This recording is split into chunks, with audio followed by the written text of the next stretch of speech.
Voilà, restons optimistes. La crise mondiale du coronavirus a eu aussi quelques effets positifs, et notamment l'élan de solidarité qu'elle peut susciter. On vous en propose un exemple ce soir avec le collectif Hio Aroha.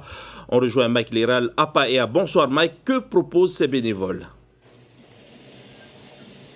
Bonsoir Sam, eh bien on va leur demander, ce collectif a déjà proposé plusieurs opérations de différents types et on va en parler avec la présidente du collectif. Il s'agit donc d'Angèle White. Angèle, bonsoir. Yorana.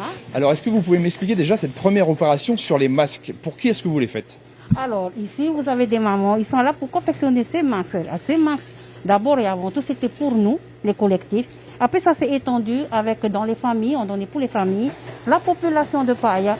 Et là, ça s'est tellement étendu qu'on a donné pour des entreprises, même au dehors. Vous avez réussi à en faire combien pour l'instant? Pour le moment, on en a fait plus de 3000 masques. Et qui est-ce qui donne les tissus? On fait appel aux dons. Donc, vous avez des entreprises qui nous donnent aussi des tissus avec des élastiques. Et après, on confectionne. Je vous propose qu'on se dirige sur l'autre petite cellule que vous avez ici. À quoi servent ces personnes? Alors, vous avez ces bénévoles, ces jeunes bénévoles qui sont là. Ils sont là pour établir des dossiers, tout ce qui est administratif, comme par exemple monter des dossiers, ça pour justement aider nos populations qui n'y arrivent pas.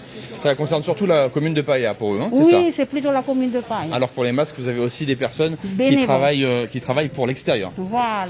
Et là, vous avez donc un autre stand qui est très actif ce soir. Oui. Et ça concerne donc les dons alimentaires. Alors, combien est-ce que vous faites de sacs chaque semaine? Alors chaque semaine, on en a. Au début, quand on a commencé, on en avait à peu près pour une soixantaine. Aujourd'hui, on a atteint entre 120 et 130 paquets par semaine. Voilà. Et c'est destiné à qui? Est-ce qu'il y a une liste prioritaire pour vous? Oui, il y a des listes prioritaires. Donc ici, c'est pour des familles nécessiteuses. Donc on travaille aussi avec le service social. Ou sinon, nous avons des référents qui vont dans des quartiers pour justement recenser des familles qui en ont besoin, ceux qui ont perdu leur salaire. Et puis voilà.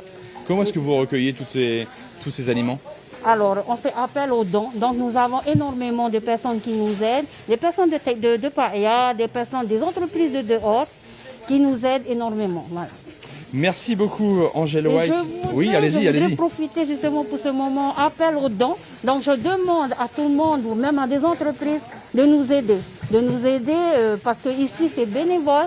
On a mis aussi en place, si vous voulez, une plateforme Litchi pour que les personnes puissent donner, et apporter de l'argent, mettez de l'argent là-dedans. Félicitations en tout cas pour toutes les actions que vous faites. Et si vous aussi, depuis chez vous, vous avez envie de participer à des actions collectives, des actions bénévoles, eh bien, vous pouvez donner de votre temps, notamment en vous inscrivant sur la plateforme de bénévoles qui s'intitule www.bénévolecovid, bénévole au pluriel, bénévolecovid.com. Et cette plateforme réunit déjà 1 million de personnes et met en relation les personnes donc qui ont du temps et celles qui ont des besoins.